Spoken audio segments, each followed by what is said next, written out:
Hoy estamos con Sebas Blasco, un escritor y psicólogo deportivo. En principio esa va a ser la descripción que yo haga hasta que él vaya transitando la nota y presentándose un poco más, porque sé que tiene otros roles que también cumple y que va desarrollando a lo largo de su carrera. Así que arrancamos simplemente con escritor y psicólogo deportivo. Sebas, un placer que estés en Quinto Elemento. Bienvenido y muchas gracias por aceptar nuestra invitación. Gustazo enorme, Pablo. Muchas gracias por la invitación y compartir un ratito juntos hablando sobre el deporte. Bueno, gracias. Hay varias cosas que me interesan charlar. A mí me despierta una gran inquietud tu libro Detrás del Deportista, que es de Clubhouse, una editorial la cual admiro muchísimo por el material que tiene. Creo que tengo todos los libros menos el último que están por imprimir ahora, y me parece maravilloso. Y haber podido coincidir con vos a través de las redes y poder compartir este podcast es algo maravilloso porque en el transcurso de la entrevista te voy a comentar cómo llego a vos, cuál fue el detonante, cuál fue el momento clave donde dije tengo que grabar con Sebas porque es fundamental. Pero contame un poquito de vos. Sé que tenés una licenciatura en psicología deportiva, pero también a la par hiciste otra licenciatura que no fue fácil. Contame un poquito de tu vida como para que la gente se meta en tu mundo. Dale, buenísimo. En algún momento de mi vida, como tantos de nosotros, tuve que ver qué estudiaba, ¿no? Y siempre tuve muchas inquietudes. Siempre creo que fui una persona muy entusiasta. Y ahí estaba entre dos grandes pasiones, dos grandes vocaciones. Una tenía que ver con lo deportivo, y la forma de acercarme a lo deportivo yo lo tenía definida, era lo psicológico. Y la otra tenía que ver con la cocina. Desde que soy muy chiquito, mi mundo es un mundo de sabores y olores. Creo que es en el lugar donde mejor fluyo, ¿no? El mundo de la cocina. Entonces digo, bueno, ¿qué hago? ¿Qué hago? ¿Qué hago? Y no pude decidir y terminé haciendo las dos carreras en forma paralela. Siempre le dediqué un poquito más a lo psicológico en torno a lo laboral, pero siempre me doy el gustito de hacer alguito. Eh, Algún evento, algún catering, alguna propuesta que nuclee algo psicológico y también algo gastronómico. Así que siempre tengo esa patita ahí.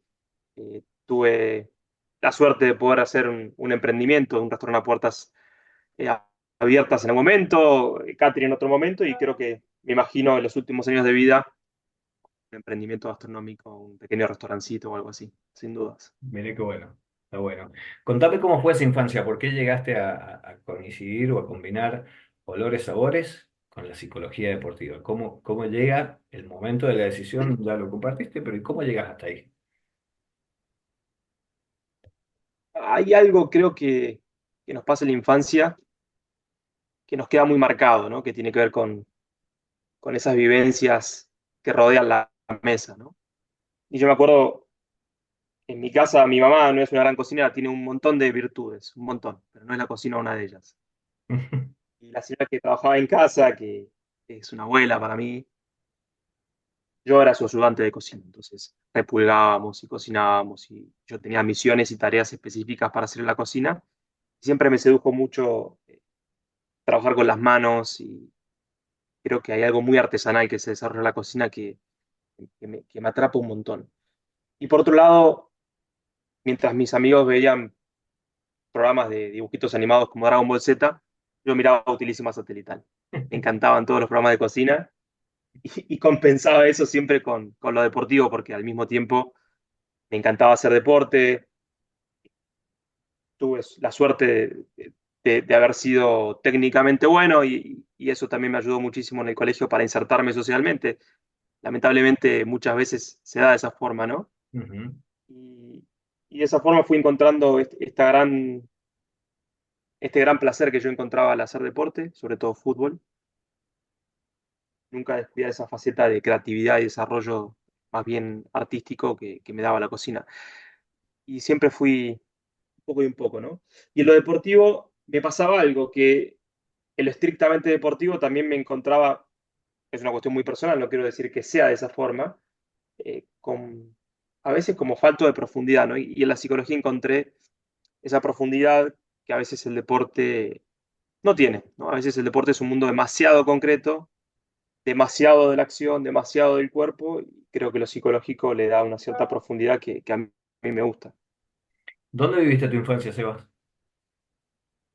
Yo soy del barrio de Caballito, ahí siempre transcurrí en mi infancia, y ahí iba al colegio, ahí, colegio muy bonito, muy lindo, que tengo muy lindos recuerdos, colegio marianista en Caballito, que siempre le dio mucho interés al deporte. Nunca entendí muy bien por qué, pero siempre tuvimos equipos deportivos muy destacados, Mira. de mucho nivel. Por ahí por una cuestión estratégica, de donde estaba ubicado, cerca de la cancha de Ferro, cerquita de Vélez, ¿no? Como varios clubes ahí alrededor. Y, bueno, y ahí siempre tuvimos mucho contacto con campamentos, naturaleza, aire libre, que también van en sintonía con lo deportivo. Sos de, por lo que escucho, primero que escucho muchísima pasión y veo mucha pasión al hablar de las cosas que hablas, del arte culinario y de la psicología deportiva y también de tu lugar. ¿Sos de darle importancia a las relaciones también? ¿Sos de vincularte, de buscar estar vinculado y crear relaciones fuertes? Yo creo que es lo primario y lo más importante. O sea, es lo primero y lo más importante. Siempre digo que el ser psicólogo, el ser cocinero son roles. Claro. Los podemos hacer mejor, peor, pero son roles. En cambio, lo que más me convoca internamente es ser marido y ser papá. Son tal vez, creo yo, las dos cosas que más fácil me salen o que mejor me salen inclusive, y a las cuales intento poner más energía y más foco. Y a veces eso atenta incluso hasta con mi desarrollo profesional, ¿no? Sobre todo en el mundo del deporte, donde la demanda deportiva es tal que a veces parecería que va en contra de lo vincular, de lo relacional. Y no, no tengo ningún tipo de resquemor en tomar conciencia que lo que más me convoca es lo vincular, es lo relacional. Sí, lo familiar es lo primario, ¿no? ¿Disfrutás en igual medida, Sebas, de organizar un partido con tus amigos que de organizar una comida para ellos, siendo vos obviamente el anfitrión? No, disfruto mucho más organizar una comida que organizar un partido. Eh, Aparte, tengo amigos que les gusta el deporte, pero lo que más nos gusta es comer, ¿no? Entonces, siempre alrededor de la comida nos vamos a encontrar. Y creo que acá hay algo muy antropológico, muy social. El acto de comer es un acto meramente social, ¿no? No quiero irme a cuestiones muy teóricas, pero de hecho la palabra comer implica la presencia de otros, ¿no? Si la desglosamos, comer deriva de ingerir con otro. Y como históricamente cazábamos en grupo para poder conseguir alimentos, porque de alguna forma lo que favoreció la ingesta de proteína y ácido graso que desarrolla el encéfalo es la posibilidad de poder colaborar conjuntamente con roles distintos, y como se cazaba en grupo, se comía en grupo. Entonces creo que cuando estamos en contacto con otros alrededor de una mesa, afloran las cosas más importantes, las emociones, lo que nos pasa, lo que nos sucede, nuestros miedos, nuestras inquietudes. Es lo más ancestral, o sea, esto es una cuestión arquetípica. El fuego y alrededor del fuego algo que se está cocinando y las personas compartiendo algo, historias, relatos, conocimiento, experiencias. Entonces creo que no tenemos que perder nunca, lamentablemente a veces lo vamos perdiendo, la comensalidad, que es ese momento de compartir la mesa con otros. Después, los, los logros deportivos, los logros profesionales son importantes, pero creo que en nuestro lecho de muerte lo que vamos a memorar son las personas con las cuales compartimos nuestra vida.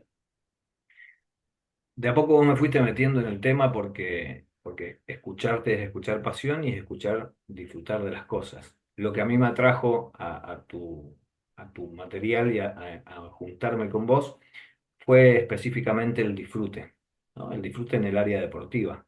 Eh, yo actualmente ocupo un rol de presidente de una asociación de futsal de acá de San Rafael.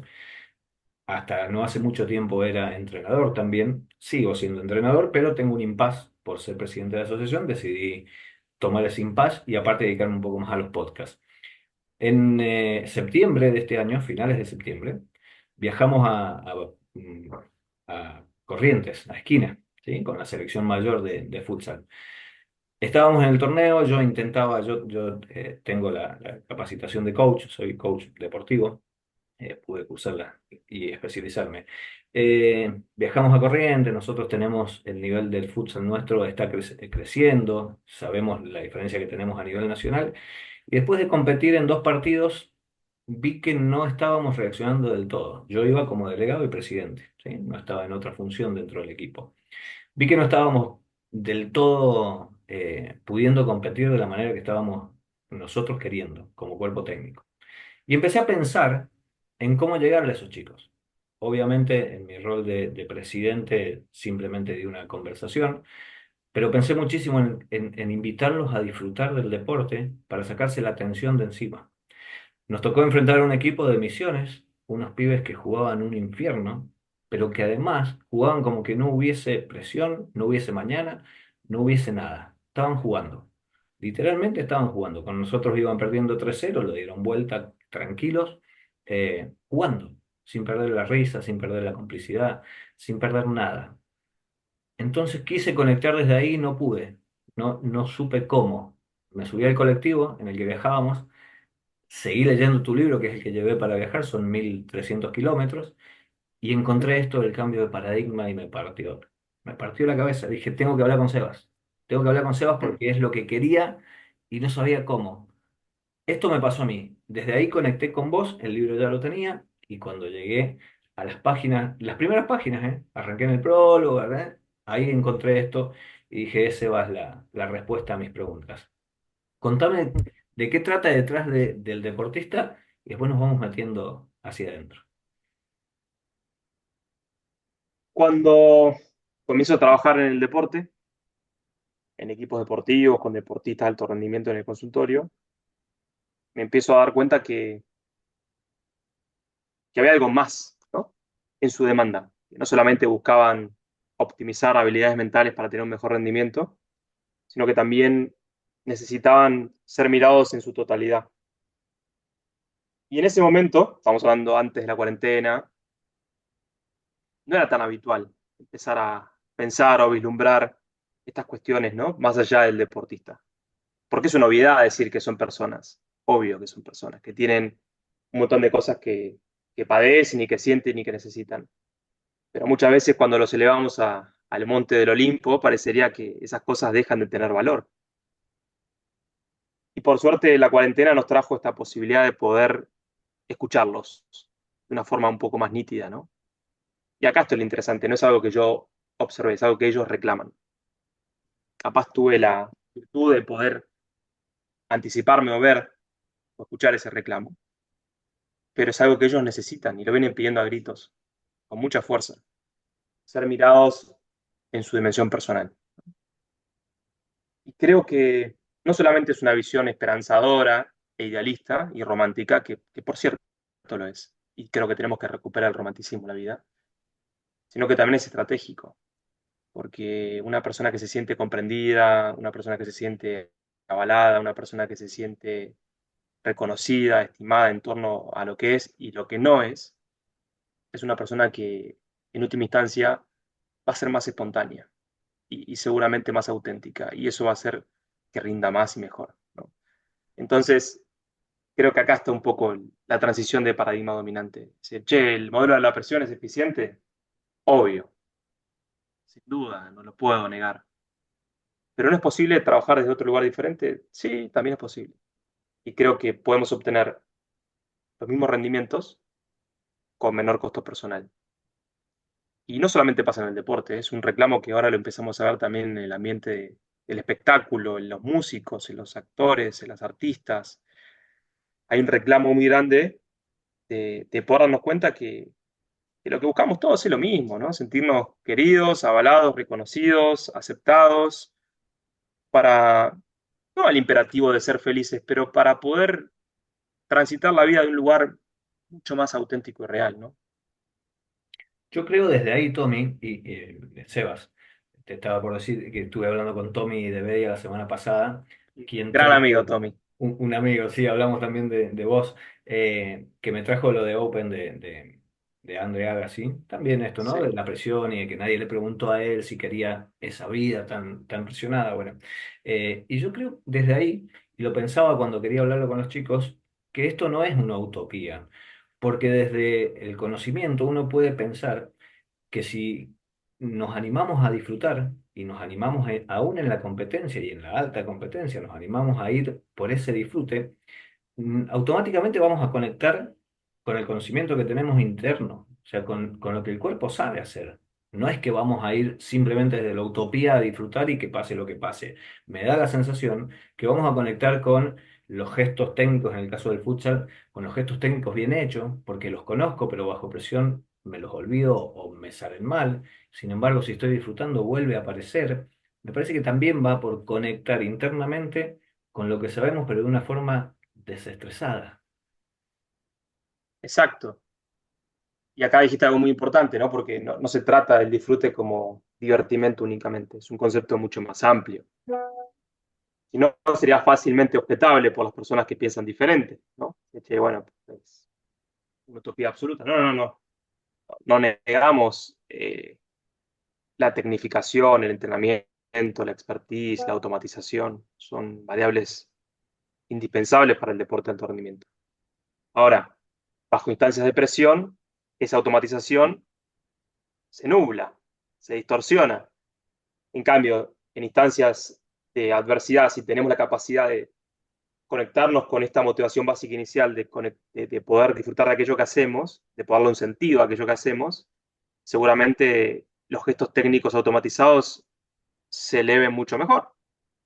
Por eso digo que es algo estratégico, no solamente es un discurso que puede sonar bonito. Porque si no, lo que me pasaba antes de la Copa 2022 del Mundial es que en las charlas y demás, siempre había un entorno que me decía, che, Sebastián, es muy ingenuo lo que estás planteando. Pero por suerte, hoy por hoy hay fotos, hay imágenes que todos hemos visto, por ejemplo, la escaloneta para mí lo condensó y lo representó, que dan cuenta de esta posibilidad de poder trabajar en entornos donde circule la palabra, la emocionalidad, con liderazgos inspiracionales y no autocráticos, con equipos ágiles y horizontales, que el rendimiento no por eso va a ser peor, al contrario. Es un recorte cultural, ¿no? Hoy está presente esta demanda entre los jóvenes inclusive. Bueno, y está bien, está mal. Cada uno tendrá su mirada, pero creo que está, y eso es lo importante. Y como está presente, tenemos que dar respuesta a eso. Y hay muestras. Para mí también lo del Mundial fue algo que me ayudó a salir Yo estoy vinculado al deporte hace más de 25 o 30 años. eh, Voy a cumplir 45, entonces ya llevo bastantes de trayectoria en el camino. Y siempre para mí fue el detrás de escena, siempre, en el rol que estuviese, porque me tocó estar como relator, como periodista deportivo, como ayudante de campo, como bueno, un montón de cosas. Y en el rol que yo estuviese, siempre para mí fue el detrás de escena. Entonces, nunca supe explicarlo. Nunca supe qué era lo que me apasionaba. Por ejemplo, si nosotros salíamos a cubrir un equipo sanrafaelino que viajaba al regional, yo disfrutaba muchísimo el viaje, la cocina con ellos, el comer, la preparación, todo el partido también, pero en menor medida. A mí me gustaba mucho más esto. Y después le fui poniendo palabras, le fui poniendo forma y terminé de consagrar esa idea con esto del Mundial, donde aparece un técnico como Lionel Scaloni muchísimo más cercano a los deportistas, haciendo fluir a los mismos deportistas que técnicos anteriores no habían podido hacer, lograr el resultado que necesitaban. Por eso digo yo que el disfrute pasa por otro lado, que no es solamente la utopía. Así que me parece bárbaro. Pero además vos tenés otro dato certero que habla de que esto no es una locura, ¿no? De algún país que tiene Sí, esta sí. forma de ver las cosas. Bueno, cuando empecé a tomar este modelo del disfrute, justo escuché una vez y empecé a investigar y a leer diferentes artículos que en Estados Unidos, a partir de los 15 años, gran parte de la población deja de hacer deporte, ¿no? Los motivos son diversos. Seguramente tiene que ver con los hábitos nocturnos, estudio, pero casi en su totalidad el motivo que chicos y chicas encontraban para desertar de su deporte era el burnout, la presión, ¿no? Entonces, en Noruega, por ejemplo, hicieron algo diferente. Tomando en cuenta las cifras de Estados Unidos, dijeron, para 14, 15 años, cualquier chico, cualquier chica o cualquier edad, independientemente de su nivel, independientemente de su deporte, va a jugar. ¿Qué significa esto? No hay ranking, no hay tanteadores, no hay resultados, solamente lugar para el esparcimiento y el espacio lúdico. Bueno, ahí diremos, más interesante, me encanta, pero ¿qué onda con esto? Y lo más curioso es que esta estrategia, con otras seguramente que el país ha adoptado, posibilitó que Noruega sea uno de los países con mayor cantidad de medallistas olímpicos per cápita a nivel mundial, considerando los Juegos Olímpicos de Invierno, ¿no? Entonces digo, no solamente es algo que puede sonar lindo, sino que también tiene resultado tangible y concreto. Y creo que en realidad, aunque nos parezca a veces ilógico, es muy razonable pensar, che, ¿por qué no rendiría mejor si me conecto más y disfruto más aquello que hago? Digo, en nuestro día a día, en nuestro trabajo, inclusive, ¿no? ¿Por qué pensamos que únicamente vamos a rendir bien cuando estamos ofuscados, presionados, hiperconcentrados, hiperintencionados? ¿No sería lógico pensar que si le damos un sentido, descubrimos el para qué profundo en aquello que hacemos, si nos integramos en aquello que hacemos, no podemos rendir mejor? Bueno, yo creo que sí, porque se nuclean los esfuerzos, se condensan las acciones. Entonces, es volver a recuperar lo esencial. Y muchas veces lo esencial se vincula con lo que vos dijiste, que tiene que ver con la infancia, ¿no? Es recuperar a ese niño que tenemos dentro del interior, que hacía las cosas desde un lugar absolutamente desinteresado, muchas veces por el solo hecho de disfrutar, de desplegarse, de realizarse, ¿no? Y creo que es el trabajo que tenemos en el deporte, conectarnos con ese niño que convive dentro nuestro, que lo único que quería cuando jugaba al fútbol era pasarla bien. Pero bueno, Sebastián, pero ¿cómo estás diciendo esto si en el medio hay dinero? Ok, pero si no tenemos la motivación intrínseca vislumbrada, ya nada, el trabajo va a ser muy complejo. Tiene mucho que ver también con esto, ¿no? Con que hay un ámbito de la sociedad nuestra que encuentra el deporte como una salida laboral muy precisa. Yo en el primer podcast que grabamos lo hice con Anto Bruni, que es una jugadora de hockey de San Rafael, que está en Bélgica, y que ella está jugando ya hace rato, juega en la selección italiana, y me comentaba que es entrenadora, que entrena niñas chiquitas, entonces yo le preguntaba, ¿te ves reflejada en esas niñas cuando vos eras chica? Porque conozco de su historia, me dice, no, no tenemos nada que ver. Culturalmente y socialmente no tenemos nada que ver porque ellos, ninguno de ellos busca el deporte como una salida laboral. Ellos van, practican, disfrutan, juegan y se vuelven a su casa sabiendo que todo el resto está por otro camino. O sea, no buscan, no tienen esa necesidad que muchos deportistas nuestros lo buscan desde más chicos y que bueno, y ahí aparece un montón de factores, ¿no? Entonces, a mí eso me llamó mucho la atención. O sea, nunca lo había analizado porque no lo había podido conversar con nadie de afuera y que ella me lo refleje es, mira, claro, tiene mucho que ver, ¿no? Esa cultura de nacimiento o este país que los acompaña. Totalmente, somos personas en contextos, ¿no? Nunca podemos corrernos del contexto en el cual estamos inmersos, pero no por eso tenemos que dejar de aspirar o de ver aquellas cuestiones que nos van a ayudar a estar mejor. O sea, ayer veía el partido de Boca, ¿no? Por Copa Argentina. Ujú. La Copa Argentina te posibilita tener la distancia de tener público visitante y público local. Y internamente me angustié, ¿no? No soy ningún hincha de ninguno de los dos clubes, ¿eh? Pero digo, qué pena que nos estemos privando de poder ver que el deporte es un lugar de encuentro, o debería serlo por lo menos, ¿no? Y muchas veces no lo es, al contrario. Y qué pena que muchas veces, desde nuestras acciones o las inacciones, fomentamos ese folclore del fútbol, que es muchas veces lo que el fútbol, lo que atenta contra el mismo fútbol, ¿no? A veces nos enorgullecemos del folclore del fútbol argentino y detrás de eso estamos hablando de situaciones de violencia que van en desmero del ser humano. Digo, ojalá, responsabilizándonos cada uno de lo que nos toca, como formadores, entrenadores, padres, deportistas, lo que fuese que sea, intentamos contribuir para que el deporte vuelva a recuperar lo que es propio del deporte, que es un lugar de distensión, de esparcimiento, de realización, de encuentro con el otro, con uno mismo. Depende de nosotros, ¿eh? Cada uno de nosotros. Sebas, escuchando esto que traes tan interesante, pienso, el deportista empieza a reclamar este cambio de paradigma o este nuevo trato o volver a darle visibilidad al deportista. Está el caso de Simone Biles, que fue tan notorio y de hecho sacó una serie de Netflix que está buenísima. Eh, Supongamos que los técnicos empiezan a prepararse para hacer un cambio de paradigma, para empezar a buscar, quizás hay muchos que ya lo hacen y quizás muchos más puedan entender que es necesario. ¿Alcanza con que esas dos partes del deporte se ponga firme para cambiar el paradigma, aún en contraprestación de lo que pueden seguir reclamando de afuera los simpatizantes y los medios de comunicación que hoy son tan fuertes? Creo que la pregunta me estás tirando un centro para que vaya a cabecear, ¿no? No, la respuesta es no, no alcanza.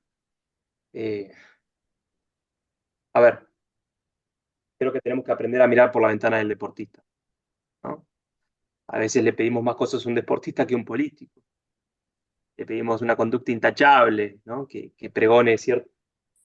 No dejan de ser personas en entornos adversos y a veces tienen reacciones que no son simpáticas, como algún jugador que pueda reaccionar por los insultos, pero si nos ponemos a pensar, digo, sin justificar que seguramente el deportista actuó desde un lugar de imprudencia, pero debe ser muy complejo que te estén insultando permanentemente y vos estés ahí con una conducta intachable. Muchas personas, bueno, pero son profesionales. ¿Y qué tiene que ver? Son personas, no dejan de ser personas. Si pudiésemos tomar más conciencia de eso, en vez de admirarlos, mirarlos, creo que vamos a poder ser más empáticos y compasivos. Y creo que lo interesante es esto, los deportistas están dispuestos hoy, ellos, a bajar del pedestal para convertirse en humanos. Están dispuestos ellos a sacarse la capa, a dejar de ser superhéroes, para que los podamos mirar nosotros en sus imperfecciones también. Y por ahí viendo sus imperfecciones decimos, ah, pará, mirá, fíjate, no, no era tan perfecto y me siento mucho más cercano. Y como estoy más cercano, lo puedo comprender mejor y lo puedo empatizar un poco más con él, ¿no? Entonces creo que el movimiento en realidad parte más de nosotros, que somos los espectadores, tomar conciencia de esto. ¿El qué mirás vos de Messi? Lo humanizó, ¿no? A Lionel lo humanizó. Seguramente, seguramente lo humanizó. Creo que a un Messi lo que lo humanizó es algo antes, que sucedió antes, ¿no? Para mí lo que lo humaniza a Messi, o el punto de quiebre, digamos, es el penal fallado en la final de la Copa América en Estados Unidos, ¿sí? Creo que esa mirada enajenada y perdida, con su padre en el banquillo en España, él con su barba tupida, errando ese penal, yéndose de la selección, creo que ahí vimos que nos mostró sus lágrimas, su enojo. Ahí creo que hubo un quiebre muy importante. Ahí, en partir de ahí se empezó a soltar, a mostrarnos su dimensión más personal. Y lo que cambió es el contexto para que él pueda tener ese rendimiento superlativo acá en Argentina. ¿A qué cambió entre el Messi de los mundiales pasados a este? Él, seguramente en algún aspecto, porque maduró, pero creo que los que cambiamos fuimos nosotros, Mm. las personas que lo mirábamos. Empezamos a reconocer otras cosas que antes tal vez no veíamos en él, lo que esperábamos, ciertas cosas de él que no nos podía dar y nos podía dar otras cosas. Bueno, el cambio está en la mirada. ¿Qué tema este de los mundiales, de los penales errados, ¿no? Sí, tremendo, Vos, tremendo. vos tenés una linda anécdota con eso. Yo tengo, tengo una historia que tiene mucho que ver también con mi elección seguramente de la carrera, ¿no? Como muchos argentinos, quería ser jugador de fútbol. La verdad que no era muy bueno, no hubiese llegado a ningún lado, te soy absolutamente sincero. No basta con el sacrificio, la perseverancia y la voluntad. A veces, viste, parecería que todo aquel que tenía voluntad para ser deportista lo hubiese conseguido. No, tenés que tener también aptitudes, no solamente voluntad.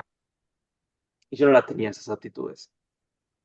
Pero bueno, en ese momento tenía ese sueño y tuve la oportunidad de jugar un torneo colegial importante que nos presentaba un premio mayor, ir a competir un mundial colegial en México, el Estadio Azteca. Superamos diferentes instancias hasta llegar a instancias más decisivas.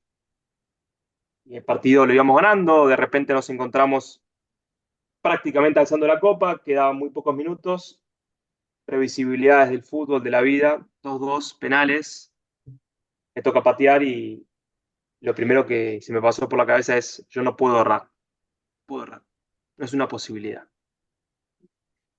Lógicamente el arco se me achicó, se me hizo así de chiquitito, ¿no? Yo creía que lo que valía internamente se encontraba todo el resultado de ese tiro. Lo tiré 2-3 metros por arriba del travesaño y me invadió una angustia tremenda. No estaba llorando el penal raro, lloraba mi imperfección, lloraba mi vulnerabilidad, lloraba mi limitación. ¿Cuánto nos cuesta aceptar nuestras imperfecciones? Y realmente creo que fue una de las mejores cosas que me pasó en la vida, ¿no? Porque descubrí que soy fallado. Bueno, ustedes dirán, obvio, sí, por supuesto, pero a veces estamos tan metidos en nuestra eficacia, omnipotencia y demás, que nos creemos vulnerables, ¿no? Y en el deportista pasa mucho esto, muchísimo. Hay un grado de perfeccionismo, de exigencia extremo donde no hay lugar para la imperfección. Y como no hay lugar para la imperfección, termina ocurriendo. Provocamos lo que más tememos. En cambio, si pudiésemos tomar conciencia que el desafío es abrazar el error, abrazar la imperfección, tomarla como parte de, bueno, seguramente podríamos prosperar mucho mejor una vez que acontece. ¿Y cómo te acompañó Seba el entorno ahí? ¿Cómo te acompañó tu círculo, cómo sentiste esa compañía? Muy cercana. Mi mamá es psicóloga, así que imagínate ahí un Edipo no resuelto seguramente, pero nada, siempre tuve la posibilidad de poder sentirme contenido, de poder sentirme escuchado, de poder poner palabra, así que ahí sentí mucha contención. Volviste después a ese arco, ¿no? Las vueltas de la vida, volví a ese arco, eh, ya como psicólogo, Ujú. ya como psicólogo de la selección juvenil argentina, la sub-17, y los chicos tenían más o menos la misma edad que yo tenía en ese momento que agarré el penal, así que me parecía como cerrar, cerrar un poco todo, ¿no? Y estaba en ese mismo arco y les conté esta misma historia a ellos. Acá estoy por si les llega a pasar para poder contenerlos y también para que se puedan relajar y se den cuenta que todos los días pateamos penales en la vida, ¿no? No es un único penal que tenemos, ¿no? Todos los días tomamos decisiones importantes, todos los días nos equivocamos, todos los días estamos dispuestos a intentarlo y no conseguirlo, porque se trata la vida de eso. Yo a veces abro redes sociales y hay un imperativo como si todo tendrá que salir bien, tenemos que ser felices todo el tiempo, las cosas tendrán que ser atractivas y grandilocuentes y rápidas. No es real. Nada de lo que veo es real, ¿no? Parece que todo el mundo está de vacaciones. Son recortes parciales que elegimos y pocas veces elegimos compartir las veces que fracasamos, que nos va mal, que las cosas no nos salen, que tenemos miedo, que no estamos contentos con nosotros mismos. Pero eso es la vida también, ¿no? Nos pasa a todos. El que dice que no, que lance la primera piedra. Me ha pasado en conversaciones que empiezo a tratar estos temas, ya sea con deportistas con los que he trabajado, con equipos o en círculos de amigos. Y claro, yo creo que el miedo de empezar a hacerse cargo de estas cosas, de asumir los miedos, de asumir los errores, es acostumbrarse a constantemente justificar el miedo y el error como algo natural. Entonces, eso también es un cambio de pensamiento para muchas personas que necesitan saber que, no, que es como el disfrute, o sea, no es porque disfruto no voy a rendir, voy a conectar de otra manera y en esto me da la sensación que es lo mismo. Es lo mismo. Eh, Creo que hemos caído en un lugar a veces como sociedad, y por supuesto que me incluyo, soy parte de, no soy ni mejor ni peor, con las mismas falencias, los mismos temores, los mismos miedos que todos, pero donde no hay lugar para poder tampoco mostrar la vulnerabilidad. Creo que el tabú cultural actual es la tristeza también. Da mucho incomodidad, mucho miedo de estar tristes y también la tristeza del otro. Y rápidamente queremos estar bien y arriba y que todo sea acá. Y decir, bueno, pero para. Y el deporte tiene mucho de esto, ¿no? Hay muchas frases. Vas a un gimnasio, está lleno de carteles, como si todo dependiera de tu voluntad y de tu deseo y que lo vas a intentar sí o sí. ¿Para cuánta gente quiere lo mismo y solamente lo consigue uno? Entonces, ¿qué pasó con el resto de los 99? ¿Es que no lo querían tanto? ¿Es que no se concentraron tanto? No, es que tal vez no tenían las virtudes o los dones o tenían limitaciones como tenemos todos que no permitieron eso. Para aceptar eso es una herida narcisista fuerte y grande. Pero también es parte de nuestro trabajo aceptarlo, ¿no? Hay algo que digo que si yo tuviese infinitas posibilidades y no hubiese limitaciones, en vez de impulsarme a la acción, eso me dejaría paralizado en la exigencia de lo que podría llegar a ser y no es. Entonces, la no conciencia de límites, en vez de impulsarme, me deja paralizado en el miedo. Los límites contienen, resguardan, reparan, posibilitan. Parece paradójico, pero es de esa forma. Impactante, yo escuché en alguna grabación que te hicieron, bueno, en varios podcasts que escuché tuyos, es el mismo ejemplo de los límites como un límite específicamente, o esto de la ruta, ¿no? De la señalización de la Claro. ruta, que lo trajiste y me pareció tan gráfico para decir, claro, claro, eso es. Ujú. Nos dan dirección, nos dan seguridad, ¿no? La ruta sin líneas nos presenta esos dos peligros, de perdernos y de chocar. Y el deporte a veces intenta correr los límites todo el tiempo hacia un lugar de una ambición que no es saludable muchas veces, ¿no? Decir, bueno, pero pará, ¿hasta dónde? ¿Hasta cuándo? Más, más, más, más, y la persona termina enajenada, vincularmente rota, era la idea, no me acuerdo muy bien la cifra, pero gran porcentaje de los entrenadores eh, de fútbol, sus familias, ¿no? Porque el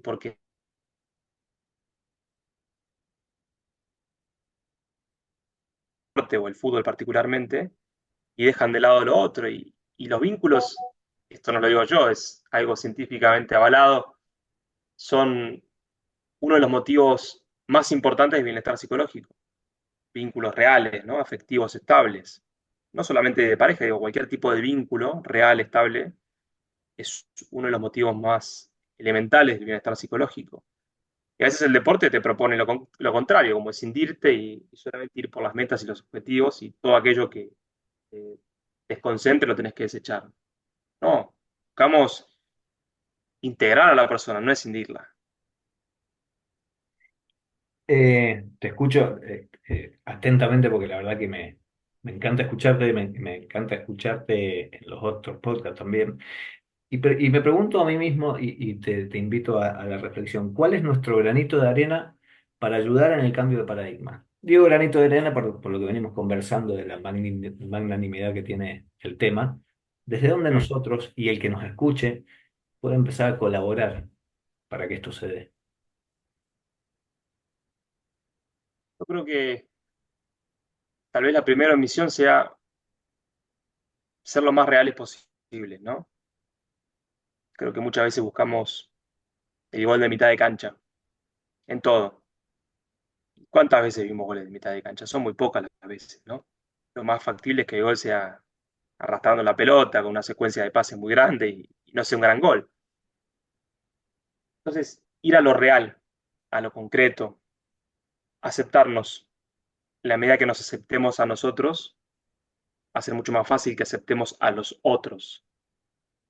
Y esa es una misión difícil. A veces me miro y me juzgo y tengo que mirarme y aceptar lo que tengo dentro de mí. Así que esto es lo que soy, con todas las falencias y no estar escondiendo permanentemente la sombra, sino que creo que no hay mejor padre, docente, entrenador que aquel que muestra sus imperfecciones, porque está avalando y permitiendo que el deportista también las pueda mostrar. Así que, cuando yo me equivoco como papá, lo que le muestro a mi hijo es que él también se puede equivocar. Cuando me permito equivocarme en mi trabajo, lo que estoy permitiendo es que también, che, bueno, hay lugar para la equivocación en este entorno. Y lo otro que creo que es importante en el deporte es estar espacios para que circule la palabra, para que circule la emocionalidad. No circula no significa que no está presente, significa que no hay espacio para que pueda circular, lo cual es mucho peor, porque está, pero no puede ser expresada. Y el deporte creo que necesita mucho de esto, ¿no? De estos espacios. Por suerte, la cosa viene cambiando y hoy es mucho más factible ver entrenadores, clubes inclusive de diferentes deportes que dan lugar para la circulación de la palabra. no solamente digo como espacio terapéutico, de diferentes formas. Creo que eso es importante. Y si logramos entonces esta aceptación interna para aceptar a los otros, mostrar nuestra sombra, aceptar nuestra vulnerabilidad, poder dar lugar para la expresión emocional, creo que la contribución es muy grande. Lo que generamos de esa forma son entornos humanos. Y si humanizamos el entorno, la persona cobra otra dimensión. Has visto sin duda en tu trabajo en consultorio, en tu trabajo en campo, trabajando con deportistas, has visto sin duda grandes cambios a través de tu manifestación del nuevo paradigma, si se quiere, como para mencionarlo de alguna manera. ¿Has tenido casos que te llamaran la atención, que al hacer el clic cambie incluso su rendimiento, su desempeño? Sí, me ha tocado ver de todo. Me ha tocado ver procesos extraordinarios sin resultados. Eh, bueno, ahora, si Dios quiere, el 2025 saco otro libro, ¿no? Con Clubhouse. Y ahí voy a contar uno de estos casos, ¿no? Me tocó acompañar hace poco a la selección de vóley de Argentina sub-17, sub-19 y sub-21 en diferentes ediciones y torneos conjuntamente con un colega amigo que es Fernando Chapeta. Y acompañamos el año pasado en San Juan a la U19. Un proceso exquisito, ¿no? Con un entrenador recontrahumano, con un paradigma del disfrute muy asentado, con un trabajo de la horizontalidad y la integralidad muy bueno, que no se pudo plasmar con resultados en el Mundial. Ahora, ¿eso significa que el proceso fue defectuoso? No. Y esto es lo interesante, ¿no? O sea, los resultados no siempre reflejan lo valioso de un proceso. ¿Qué requieren? Tiempo. Bueno, pero en el deporte no hay tiempo. Bueno, es una falencia del deporte. Y a su vez me ha tocado ver procesos no tan valóricos para el desarrollo integral de la persona con resultados buenos.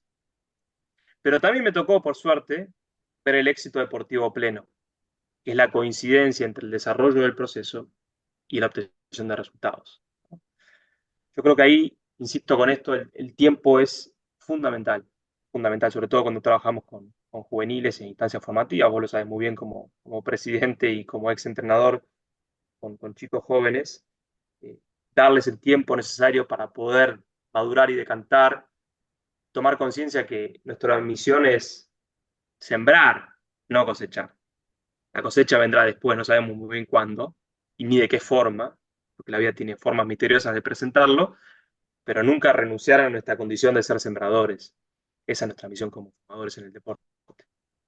Difícil el equilibrio, pensaba mientras te escuchaba, porque hay adolescentes que vienen con el chip competitivo a full y que los procesos no los quieren, o sea, ellos quieren los resultados. Entonces es difícil el equilibrio de nivelar hacia el proceso por la importancia del proceso y porque no todos tienen las mismas capacidades y los mismos talentos y necesitas equilibrar, pero es fundamental que lo entiendan. No, yo creo, y es algo que converso con los entrenadores, que no hay que dejarse doblegar en la vocación de ir al proceso, de hacer el proceso.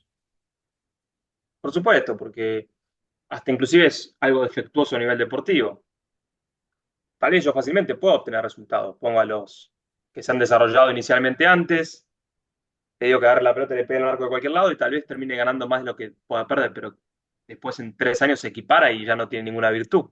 Entonces, a mí no me interesa tanto el convencimiento que tienen que tener los jugadores a esa edad, sino los entrenadores para poder manifestar un mensaje claro y contundente y no desconfiar de eso. Totalmente. Seba, nos quedan algunos minutos y me gustaría conversar del libro y de cómo llegás a escribir. Y aparte vos decís que vas a sacar el segundo ahora en el 2025, pero ya tenés una segunda edición de tu primer libro con un apéndice que debe estar buenísimo, que yo no lo tengo porque tengo el primero. Contame, contame de qué se trata el apéndice de la segunda edición de Detrás del Deportista. El apéndice tiene 3 apartados. ¿Sí? Uno es, en realidad son dos, detrás de la copa y detrás de la capa. ¿Sí? Detrás de la copa habla de todo el proceso detrás de Qatar 2022, la obtención del Mundial, y cómo podemos tomar diferentes aprendizajes de lo que nos dejó la escaloneta, como equipo. Y detrás de la capa habla de Messi, ¿no? Cuando él obtiene el trofeo, lo levanta, le ponen una especie de capa que lo que hace es distinguirlo del resto de los mortales de alguna forma, pero tomar conciencia que detrás de esa capa, detrás de esa aparente inmortalidad, hay un ser humano y hay una muestra de humildad extraordinaria, que es lo que tiene Messi. Entonces, me pareció muy sustancioso, a posteriori de la obtención de la Copa del Mundo, hacer esa mirada desde esta vertiente humanista, porque el libro es un libro humanista, no existencialista. Lógicamente yo tengo un sesgo de formación, estoy formado en logoterapia con todo el desarrollo de Viktor Frankl, y lo que intenta es rescatar la dimensión espiritual del deportista. Impresionante. ¿Y el que se viene? ¿Qué podés sobre? Les puedo adelantar algo. El que se viene es un libro mucho más experiencial y personal, a partir de la vivencia que tuve realizando el Camino de Santiago de Compostela el año pasado. Es un peregrinaje bastante importante que se hace en Europa. Voy vinculando aprendizajes que yo tuve en el camino con el camino del deportista, ¿no? Entonces, son lecciones, 10 lecciones a partir del Camino de Santiago. Qué lindo. Es algo pendiente que tengo. Yo tengo una pizarra donde tengo mis metas. Uno es el Camino de Compostela y el otro es viajar a ver algún partido de NBA in situ, porque me gusta. Me gusta. Bueno, Y lo vamos a lograr. seguramente se van a cumplir, seguramente. Hacia eso vamos. Sebas, ¿y cómo te sentís Muy bien. escribiendo? Me gusta un montón, me gusta un montón. Sinceramente, me cuesta encontrar a veces en la cotidianidad, con la demanda familiar y con la demanda del consultorio, los espacios y los tiempos. Hay que bloquearlo, porque si no lo bloqueas, No te aparece. pasa por arriba. No aparece exactamente qué quiere, pero me gusta mucho. Eh, Creo que si tuviese la posibilidad de dedicarme más a eso aún lo haría. Capaz en otro momento de la vida, ¿no? Aparezca. Qué buena onda Clubhouse, ¿no? Me parece una editorial súper. Recontra, recontra. Cuando yo estaba escribiendo el manuscrito del primer libro, eh, nada, conocí a Ricardo, quien era el precursor, el ideólogo de Clubhouse, y lamentablemente fallece a un par de días de la publicación del libro, por eso la dedicatoria está puesta para él. Y hoy por hoy el legado lo tomaron la familia, ¿no?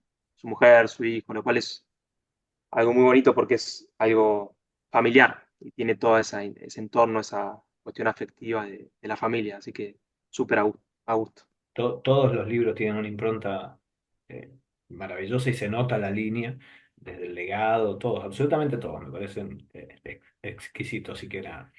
Bueno, Seba, querido, para mí es un placer haber conversado con vos. Yo te agradezco por humanizar el mensaje. Creo que ha sido muy claro todo lo que hemos estado conversando y que estoy seguro que al que escucha nuestro podcast le va a hacer mucho sentido y lo va a repetir como a mí me pasa con los otros que escucho tuyo, que los vuelvo a escuchar porque siempre hay algo que me ayuda a entender distintas las cosas. Así que gracias, sé que sos una persona ocupada y te agradezco también que hayas podido hacerte el tiempo para conversar con nosotros. Placer enorme, la pasé recontra bien, me sentí muy a gusto, muy cómodo. Y bueno, nada, a seguir gestando instancias que humanicen el deporte y nos hagan sentir personas entre personas, ¿no? De eso se trata, creo, la vida también. Así que mil gracias a vos, Pablo. Muchas gracias. Seguimos en contacto y adelante con este cambio de paradigma entre todos. Vamos por eso. Sí, Dale sí. un abrazo grande. Un abrazo, gracias.